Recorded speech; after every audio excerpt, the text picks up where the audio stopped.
ओम शांति। आज प्यारे मीठे बाबा की मुरली मंथन की डेट है 27 सितंबर 2024। तो बाबा कह रहे हैं, मीठे बच्चे, याद की मेहनत तुम सबको करनी है। तुम अपने को आत्मा समझ मुझ पिता को याद करो तो मैं तुम्हारे सब पापों से मुक्त कर दूंगा। क्या कह रहे बाबा? बस याद की मेहनत करनी, छोटा सा तो काम करना है। अपने को आत्मा समझना ये और भी छोटा है। बाबा को याद करना, सब छोटे छोटे काम बाबा बता रहे हैं, लेकिन पता नहीं यही काम तो सबसे मुश्किल है, क्योंकि बाबा इन्हीं काम करने से हमें सब पापों से मुक्त कर देंगे। सारे पिछले किए हुए सारे विकर्म माफ हो जाएंगे। लेकिन गीता में भी एक श्लोक में लिखा हुआ है ना, सर्वधर्माणि परित्यज्य मामेकं शरणं व्रज अहं त्वां सर्वपापेभ्यो मोक्षयिष्यामि मा शुचः। तो सर्वधर्माणि परित्यज्य अर्थात, देखिए इसके शब्द पर मत जाइए कि सभी धर्म को त्यागो। सभी धर्म अर्थात मानव देह के धर्म को त्यागना। अब तो अमेरिकन है, हाँ, अभी वो विदेशी है, फॉरनर है, बाहर रहता है। अभी अगर उसका शरीर छूटेगा, वो क्रिश्चियन धर्म को मानता है, ठीक है। अगर उसका शरीर छूटा, दूसरा जन्म लिया और वो आ गया हिंदू मुस्लिम धर्म में, हुँ?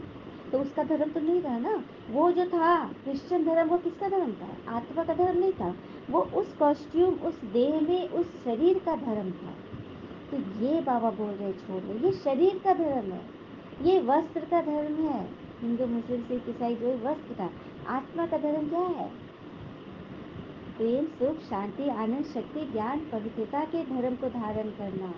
इसीलिए बाबा कहते हैं कि ये जो मानवीय धर्म है, जो वस्त्र का धर्म है, देश का धर्म है, उसको भूलो और मानवता इंसानियत दैवी गुण के धर्म को जानो। तभी बाबा हमें हमारे सारे पापों से मुक्त करेंगे। और कहते हैं ना, दुनिया के हर रिश्ते को निभाने के लिए हम 24 घंटे लगे रहते हैं, हाँ? ये ऐसे खुश हो, वो ऐसे खुश हो, ये काम करो, वो सेवा करो, फिर भी सब नाराज ही रहते हैं। एक परमात्मा है जिन्हें अगर 1 घंटा भी हम समय दे देना तो इतना खुश हो जाते हैं कि हमें भव सागर से पार कर देते हैं। सुना, इस सारे रिश्तों को खुश करने के लिए भगवान के पास कुछ समय भी अगर दे दे तो बेड़ा पार है। लेकिन यही तो नहीं आता।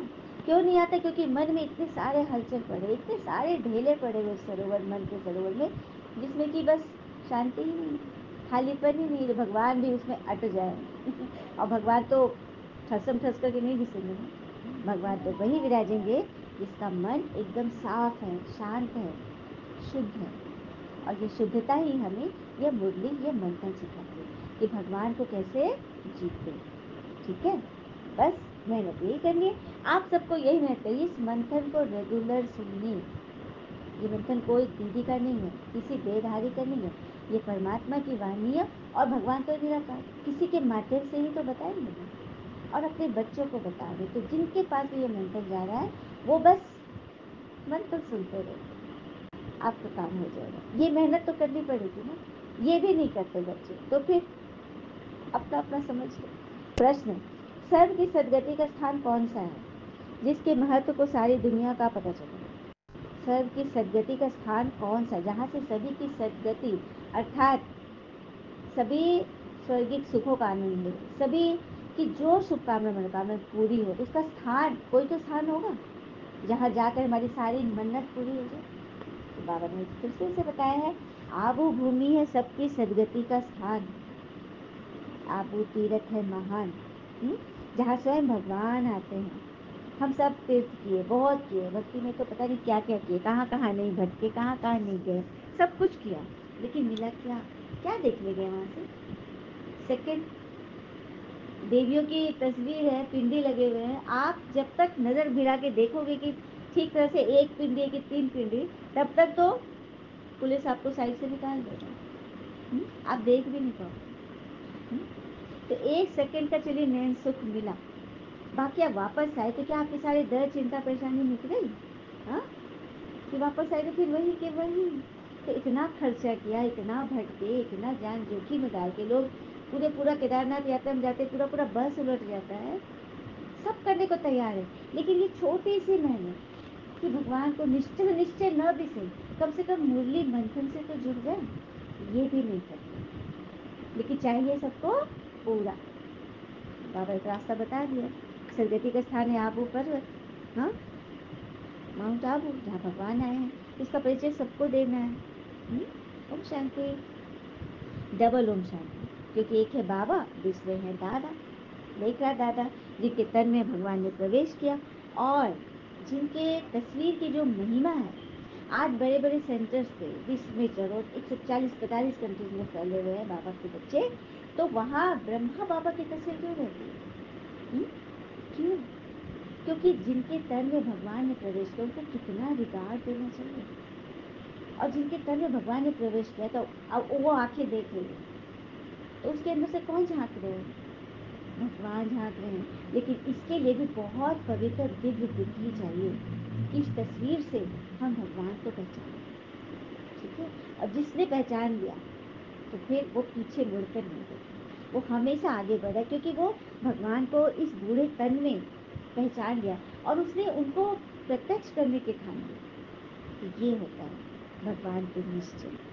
ठीक है, और बाबा कहते हैं मैं तो आता ही हूँ तुम बच्चों को राजयोग सिखलाने। हाँ, जब मैं सम्मुख आता हूँ तभी आकर तो कोई सिखलाता हूँ।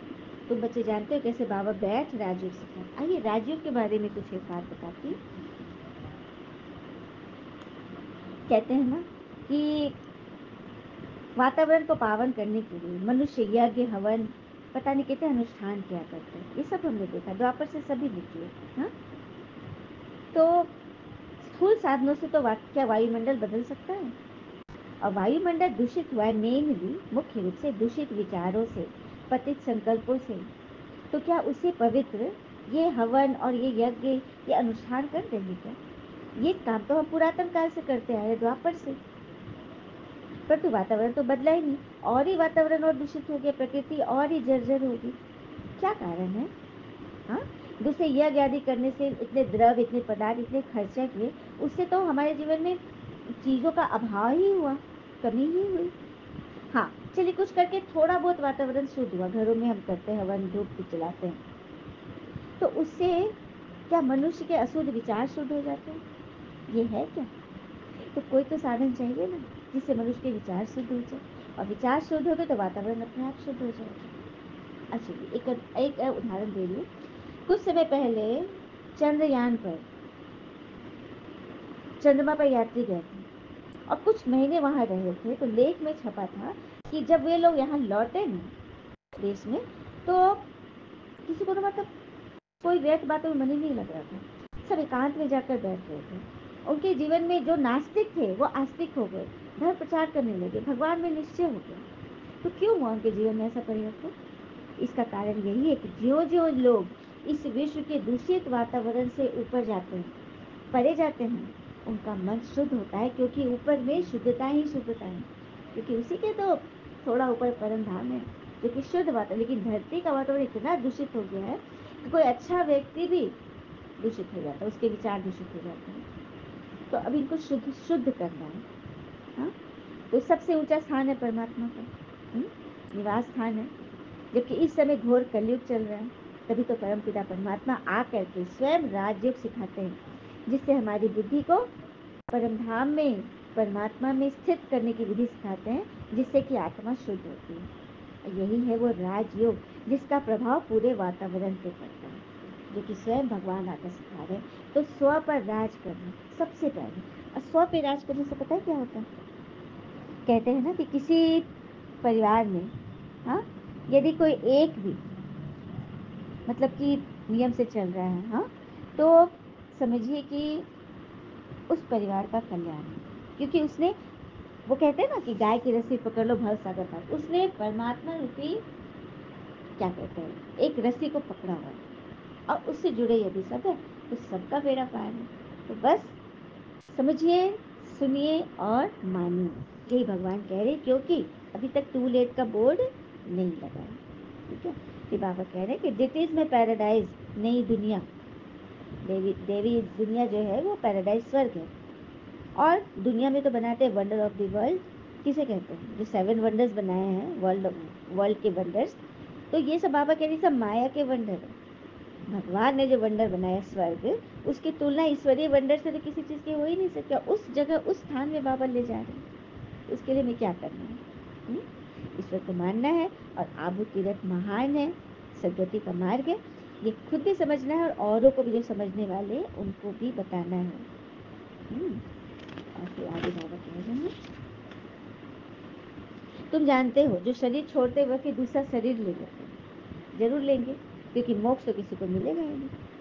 मोक्ष अर्थात जन्म मरण से परे हो जाए, ले ही नहीं फिर जन्म, ये तो हो नहीं सकता। और बुदबुदा पानी में लीन हो जाए, ये भी नहीं हो सकता। ये सात सारी सा भक्ति मार्ग की सामग्री है। तुम बच्चे सम्मुख सुनते हो तो गरम गरम हलवा खाते हो, और सबसे जास्ती गरम हलवा कौन खाया, किसने खाया? तो ब्रह्मा पिता ने, क्योंकि भगवान उन्हीं के तन में तो आए। भगवान की बाजू में कौन बैठे हैं? ब्रह्मा पिता। जो झट सुनते हो धारण करते हैं वही उच्च पद पाते हैं। इसमें कृपा आदि की तो कोई बात ही नहीं है। ईश्वर कृपा नहीं करते, अगर उनको कृपा करना हो ना तो सब पे करेंगे, बराबर कर देंगे। तो फिर जैसा कर्म किया, फालतू कर्म किया, व्यर्थ किया, उसके ऊपर भी कृपा होगी। ईश्वर तो सब पे करेंगे। इस ईश्वर क्या करते हैं? नियम बताते हैं, हाँ, धारणाएं बताते हैं, राज बताते हैं। अब जो करे, जो पाए सो पाया, जो किया सो पाया। तो कृपा की बात नहीं होती। बाबा कहते हैं मैंने इनके शरीर का लोन लिया है, इसका हिसाब किताब मैं करूंगा, बाकी याद का पुरुषार्थ तो इसको ही करना होगा, स्वर्ग जाने का पुरुषार्थ तो इसी को करना है। युद्ध के मैदान में जो महारथी पहलवान होते हैं, जैसे हनुमान का मिसाल, तो उन्हों की माए ने कितनी परीक्षा ली, कितनी परीक्षा से उनको मैंने पार करना पड़ा, क्योंकि वो महावीर थे। तो जो जितने महावीर होंगे उतनी जास्ती माया परीक्षा लेती है। स्कूल में भी देखिए, जो टॉपर स्टूडेंट होंगे वो थोड़ा से भी, एक डिसमिल भी अगर मैथ में कम करेंगे तो टीचर उसको बहुत डांटेगा, बहुत डांटेगा। और जो मीडियोकर है, जो फेलुअर है, उसको टीचर ऐसे ही नंबर दे देगा तुरंत तुरंत। इस पे का टाइम हमको वेस्ट ही नहीं करना है, ठीक है। इसीलिए माया उसी पे टाइम वेस्ट करती है जो जास्ती पहलवान होते हैं। इसलिए बाबा तो बस रोज रोज यही समझाते हैं कि बच्चे खबरदार रहो, माया तूफान बहुत आएगा। कोई कोई देह अभिमानी जो होते हैं ना, वो बाबा को बताते ही नहीं, कोई बात आ गई, तुम अभी बहुत अकलमंद बनते हो, आत्मा पवित्र होने से भी शरीर भी पवित्र मिलता है, आत्मा कितना चमत्कारी हो जाती है। और हाँ, पहले तो गरीब ही उठाते हैं ज्ञान। देखिए, गरीब से धन का गरीब की बात नहीं है, मन का गरीब, जन का गरीब, तन का गरीब, ठीक है। जिसके अंदर कोई कमी कमजोरी होगी, जिसको कोई समझने वाला नहीं है, वो व्यक्ति बहुत जल्दी बाबा को पहचाने। नहीं तो क्या होगा? बाबा तो कहते ही, साहूकारों को तो अपना ही लगा रहता, अपना ही मान सान है, उसी में धंधाधोरी में फंसे हैं। इसीलिए बाबा का भी गरीब निवाज नाम गाया हुआ है ना, दीनानाथ कहते हैं ना। बाकी लोग आएंगे लेकिन वो देरी से आएंगे, वो ललक में आएंगे, वो दिमाग से चलेंगे। एक होता है दिल से मानना और एक होता है दिमाग से चलना, ठीक है। जब जब मुझे जरूरत है तो फल पहुंच गए, नहीं तो फिर अपने ही धुन में। तो बाबा भी तो सबका रिजल्ट देख ही रहे हैं ना। फिर बाबा कहते हैं जब तक तुम आपस में भाई बहन नहीं बनोगे तब तक आत्मा भाई भाई कैसे बनेगी? क्योंकि आत्मा क्या है? सबके अंदर आत्मा, हम सब आत्मा क्या है, चाहे स्त्री हो पुरुष, आत्मा भाई है। आत्मा रूप में भाई है, लेकिन शरीर रूप में कोई स्त्री है कोई पुरुष है, तो भाई बहन हो गए, एक पिता के बच्चे। बस ये क्लियर है। बाबा कहते मैं आता ही तब हूँ जबकि संगम है। तुम ही देवी देवता थे, तुम जानते हो जब इनका राज्य था तब और कोई धर्म नहीं था, ये मानवीय धर्म तो बिल्कुल नहीं थे। देवी देवता सनातन धर्म था, और सब एक धर्म को मानने वाले थे, एक ही भाषा, एक ही मत। तो वहाँ पर सुख शांति समृद्धि का राज्य था। अभी तो कुछ है ही नहीं। अच्छा, मीठे मीठे बच्चों प्रति भगवान की नमस्ते, हम बच्चे की भी प्यारे बाबा को नमस्ते। धारणा के लिए मुख्य सार पहले पॉइंट, अब पिछाड़ी का समय है, वापस घर चलना है, इसलिए अपनी बुद्धि नाम रूप से निकाल देनी। हम आत्मा भाई भाई ये अभ्यास करना है, दे अभिमान में नहीं आना, फलाना ने ये क्यों किया, ये क्या, ये क्यों, ऐसे वैसे, इन सब से जितना ऊपर उठेंगे। अभी क्या बोले, जितना मनुष्य ऊपर उठता है वातावरण से भी, स्थिति में, लौकिक रूप से भी, उसकी बुद्धि पवित्र हो जाती है। तो हम घर बैठे ही क्यों नहीं ऊपर उठ जाए, मन बुद्धि से ऊपर उठ जाए, हर एक को स्वीकार। जो जिसका संस्कार है, देखिए आपको कोई कुछ बोल रहा है, बिना कारण भी बोल रहा है, तो ये उसके संस्कार है, उसने अपने आप को शो किया। आपका कुछ नहीं बिगड़ा, आप तो और एक डिग्री भगवान के नजर में ऊपर जाएंगे। और कहते हैं ना, जिस वक्त आप चारों तरफ से समस्याओं से घिर जाते हैं तो समझ लेना आपके जीवन में सबसे बड़ा कुछ ग्रेट होने वाला, आपके जीवन में कुछ अनोखा होने वाला, अद्भुत होने वाला है। ये ईश्वर की बहुत बड़ी कृपा ही है। इसलिए जो बातें आई, जिस तरह की बातें, और जिस किसी के साथ हमारा ऋण चल रहा है, ये कार्मिक अकाउंट्स है, जिसके साथ भी कोई हिसाब किताब है, कहीं से भी कुछ इन एंड आउट आ रहे हैं, तो आपका ये बोया हुआ बीज है वो आना ही है और आपको समझना ही है। नहीं समझेंगे तो फिर फंसे। ठीक है, तो बाबा क्या करेंगे?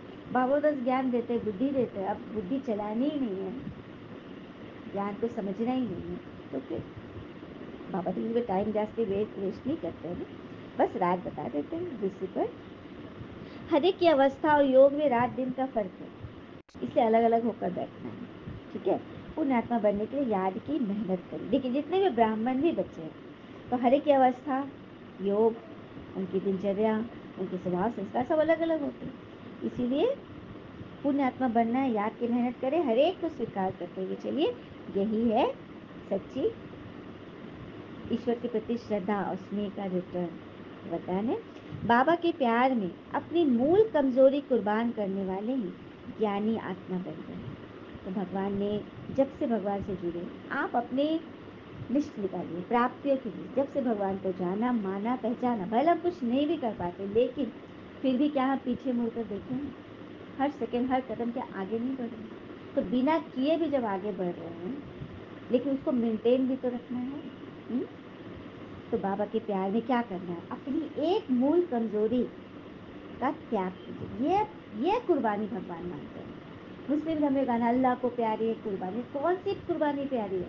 कोई जानवरों की कुर्बानी नहीं, बलि नहीं चाहते। वो अपनी कमी कमजोरियों की बलि चाहते हैं कि मुझ पे चढ़ा दो और हमेशा के लिए।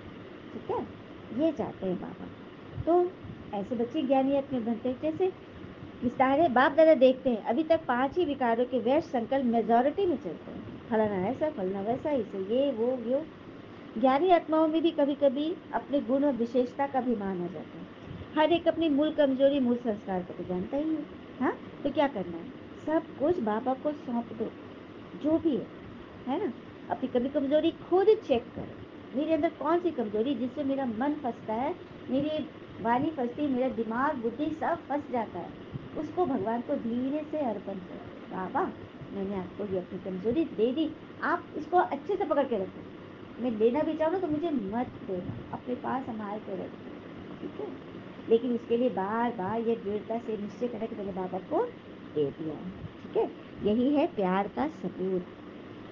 सुना स्लोगन, स्वमान की स्थिति पर सेट रह, सर्व को सम्मान देने वाले ही माननीय आत्मा बनते हैं। माननीय आत्मा वही बनते हैं जो स्वमान की सीट पर सेट रहता है। स्व है अर्थात आत्मा, आत्मा को मान देना, उसे शांति, प्रेम, सुख, आनंद, शक्ति, ज्ञान, पवित्रता में टिका के रखें। यह है स्वमान अर्थात स्व को मान देना। जिसने सबको मान लिया, स्व को मान लिया, आत्मा को मान लिया, वही तो परमात्मा के दिल में स्थान पाएगा।